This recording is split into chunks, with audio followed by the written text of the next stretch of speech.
Welcome to the show discussing problems and issues of health with Dr. Alcena. For this segment of the show, I'm going to continue to talk about hypertension and update. Last week, I gave you an overview of the crisis that exists in the field of hypertension as we speak, and I will give you another overview of it in this show as well to continue that process. Hypertension is one of the leading diseases across the world. There's 7.7 billion people in the world. 1.5 billion have hypertension.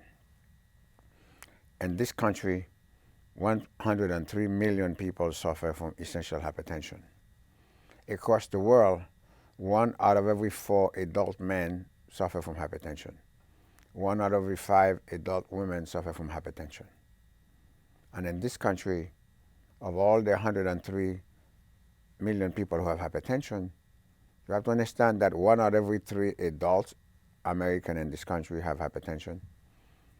And in the black community, it's 1 out of every 2 adults suffer from hypertension, meaning that hypertension is the #1 disease literally in this country.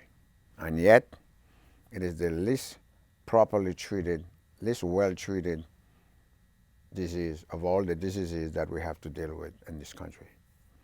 And you say, well, how so? Well, I'll get into that.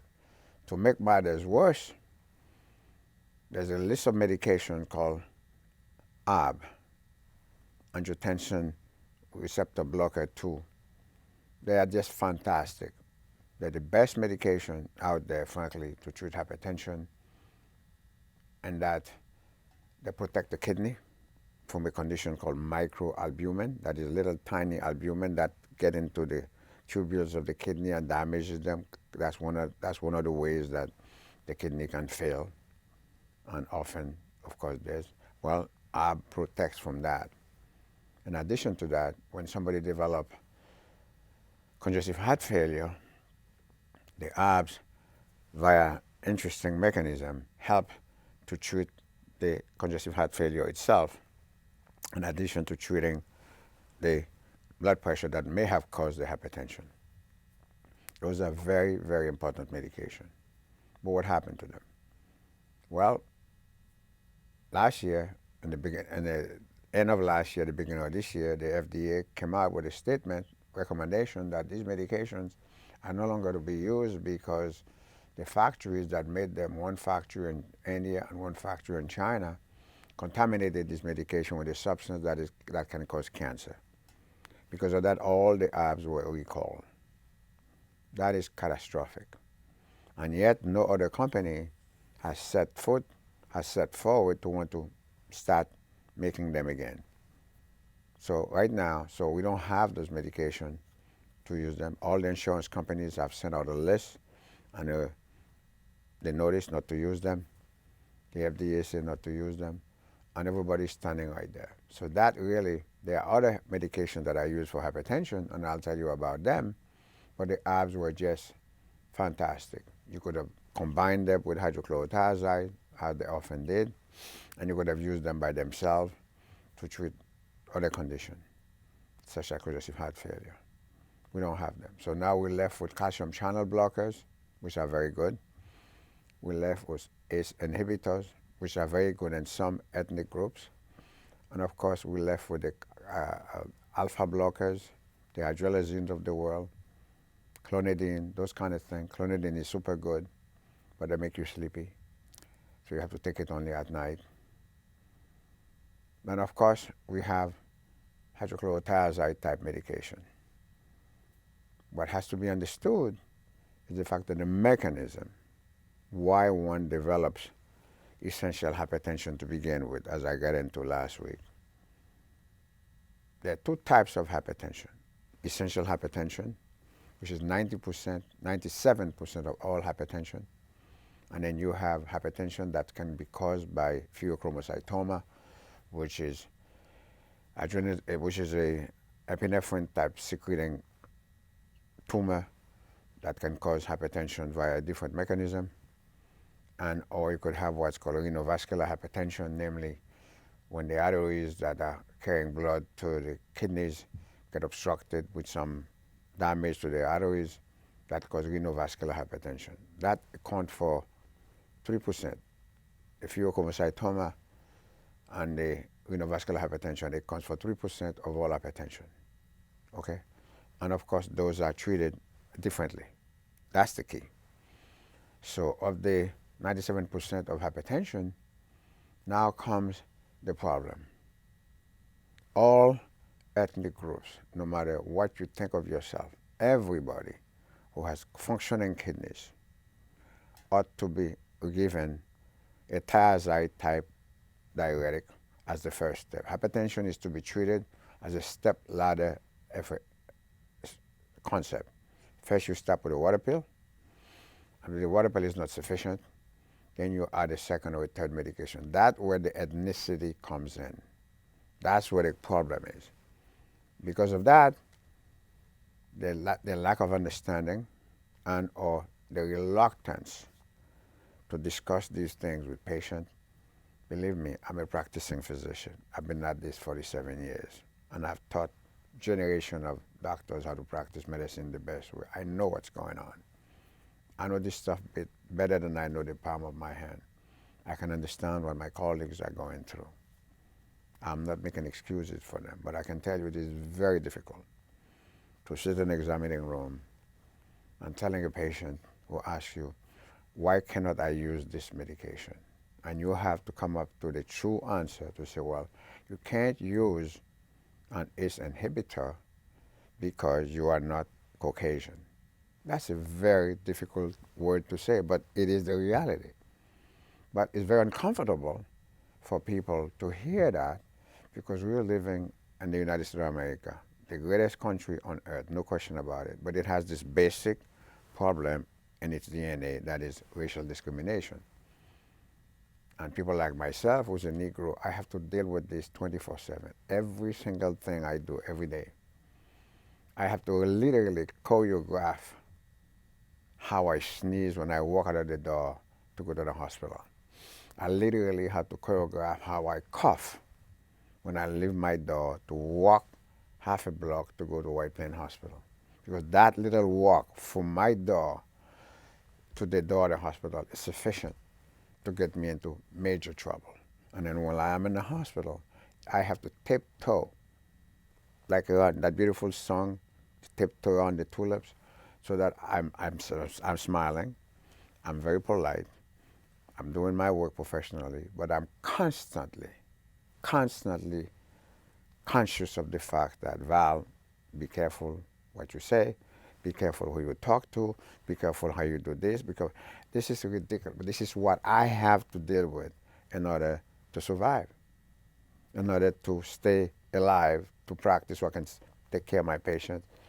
And it is ridiculous, but that's what I have to do. And if you drop your guard for 1 second, that's the millisecond that gets you into trouble. Because it is real. This is not paranoia. This is the facts that people of color have to deal with 24/7. And I am one of the most successful physicians, one of the most successful person in the United States of America. This is what I have to deal with. Can you imagine the other folks who are not in the position that I am, what they're going through? For me, at my level, a leading physician in the 21st century in this country, a leading physician in the world, I have to deal with this 24, and I better deal with it. If I don't, I'm in trouble, okay? So therefore, it is very difficult to sit in the examining room and to tell the patient, I cannot give you an ACE inhibitor. And they say, but Dr. Alcena, why? I say, because you are not Caucasian.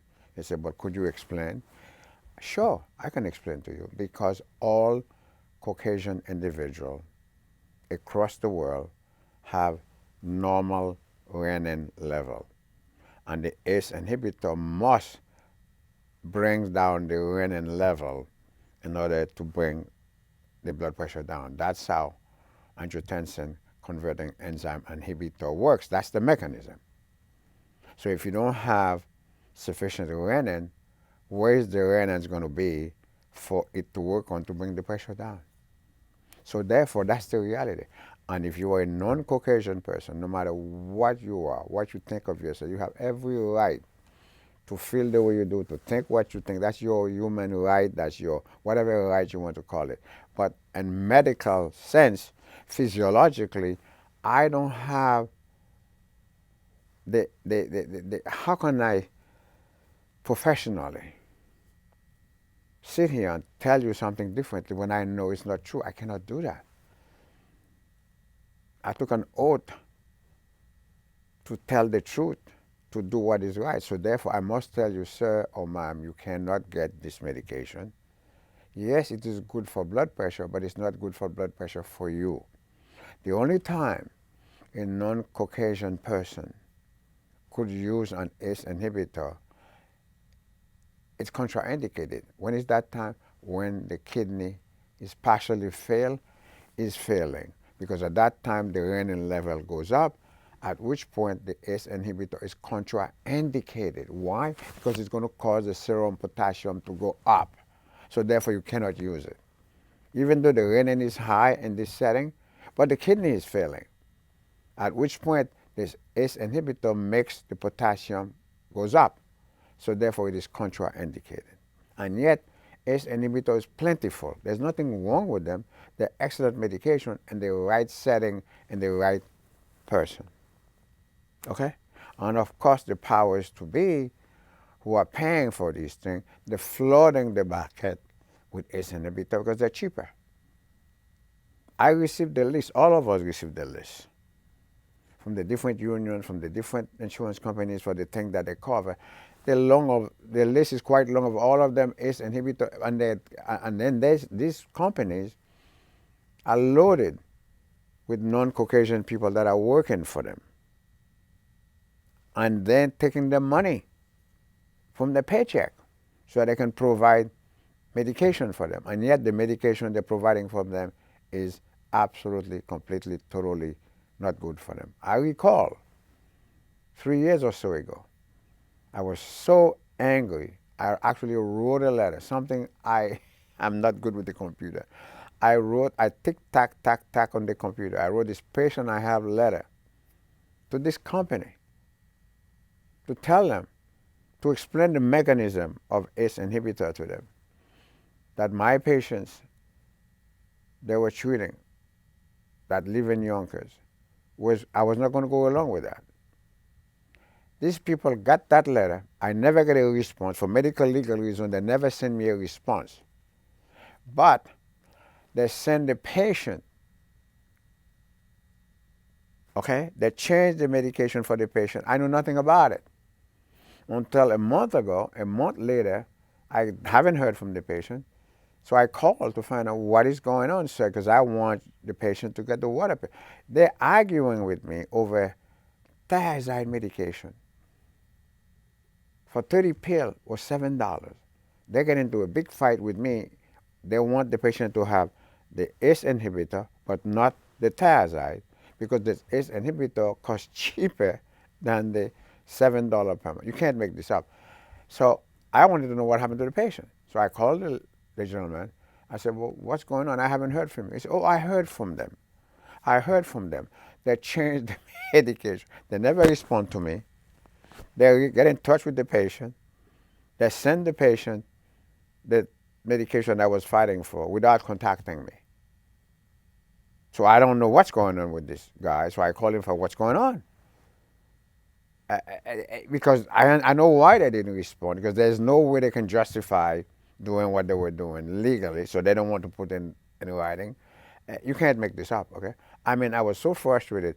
2 o'clock in the morning, I'm click-clackling down in the office in the computer to try to write this letter that I know how to write, but I don't know how to do the computer very well. So I had to write this thing 3-4 times to make sure that everything was correct. Then I mailed it. I never got a response, but they responded to the patient. Okay? So to this day, as far as they're concerned, they never received the letter, but the patient got the medication. Okay? You can't make this up. And every single thing that I'm telling you, you can't be a physician that went to medical school in the modern time, went into training in the modern time, don't know this stuff. They do, but their hands are tied. The fight you got to get into with the insurance companies every day.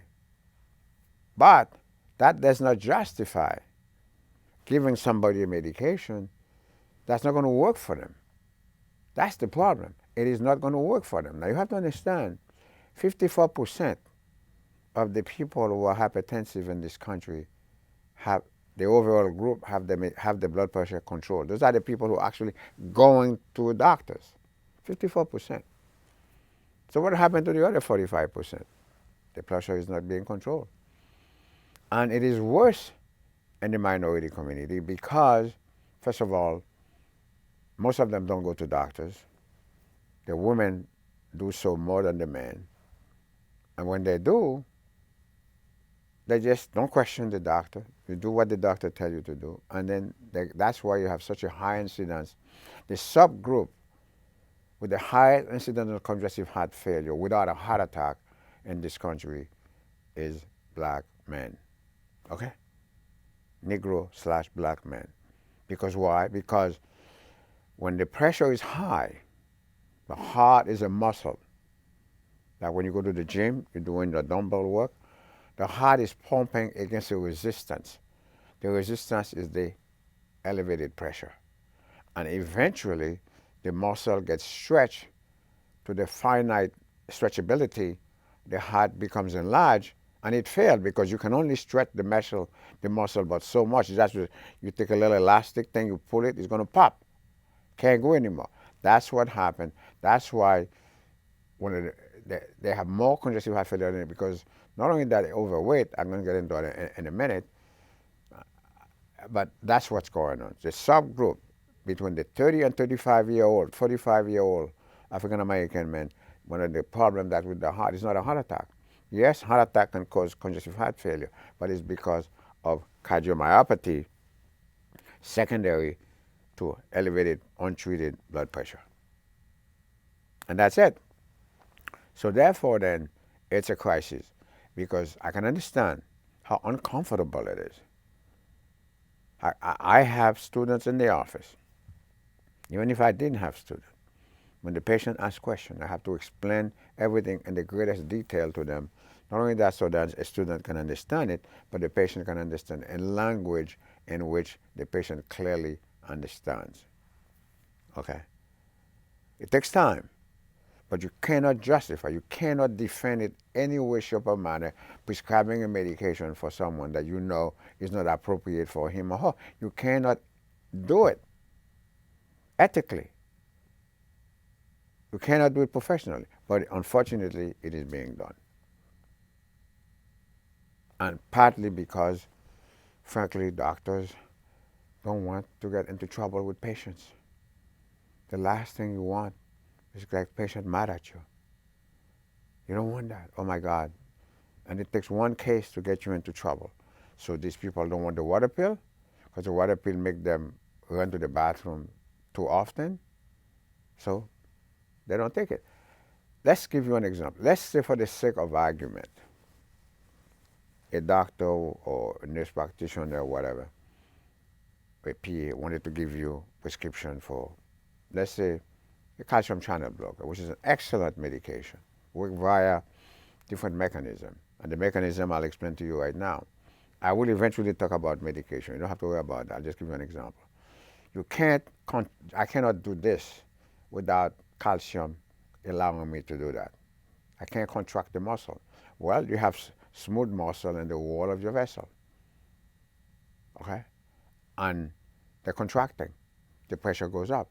The calcium channel blocker blocks the action of calcium that relaxes the smooth muscle, causing the pressure to go down. Okay? Fantastic medication.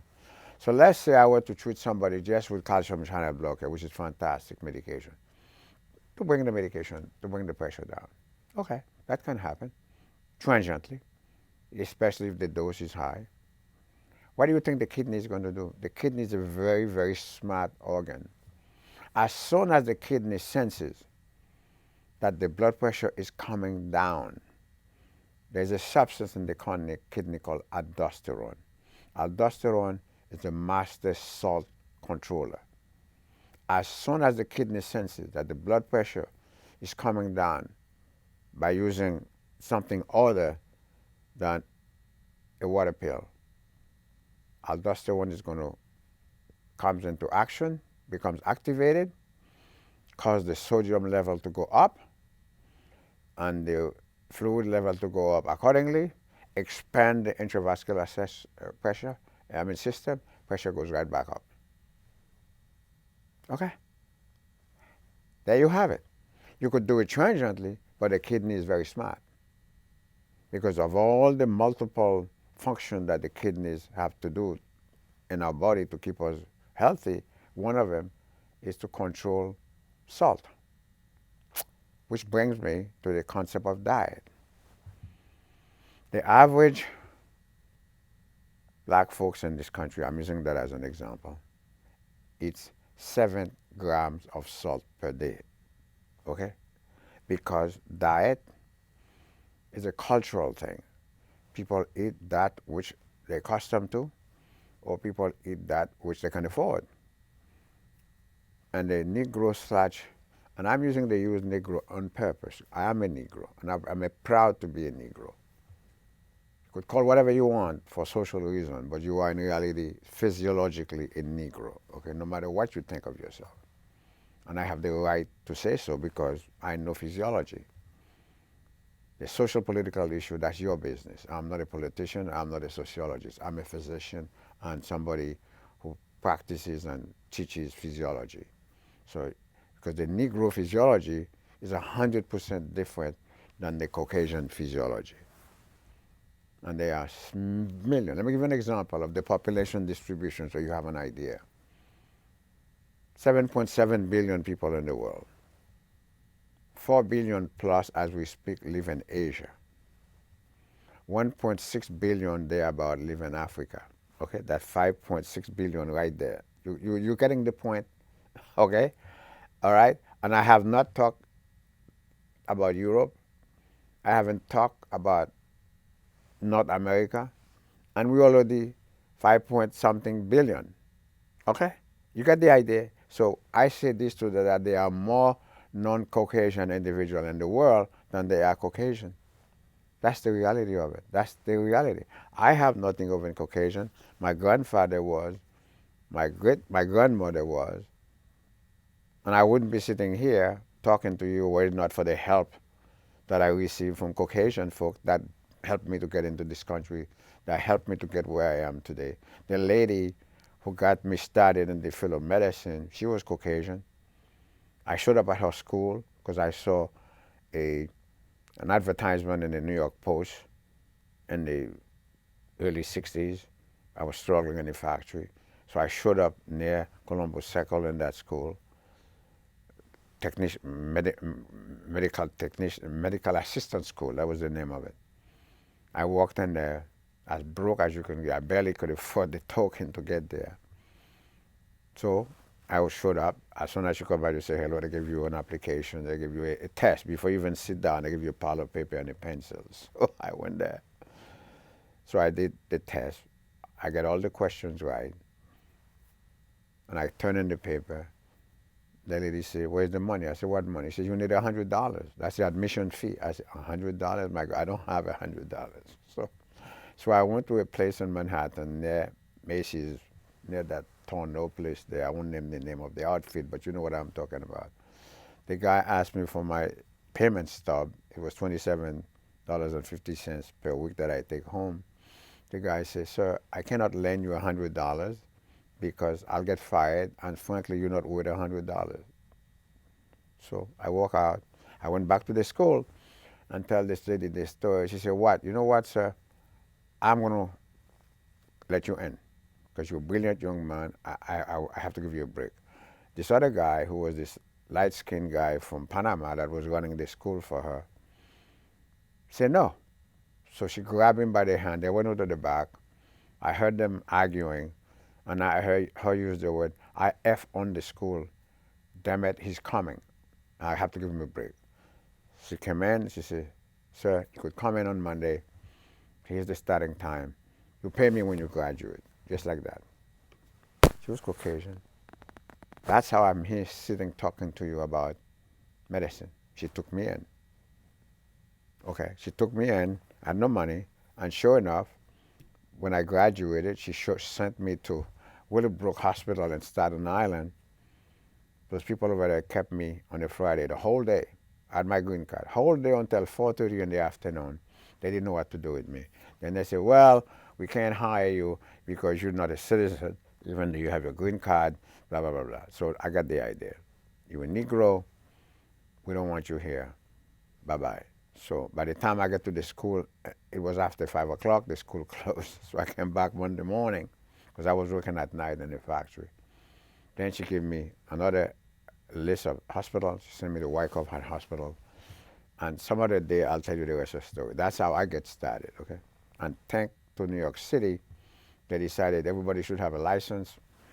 And every Saturday, I walked in without studying. I took a license. I was sharing a patient jet. I got 7 licenses, as I'm speaking to you, to work in 7 different branches of the laboratory as a medical technologist/supervisor. Okay, that's how I got here.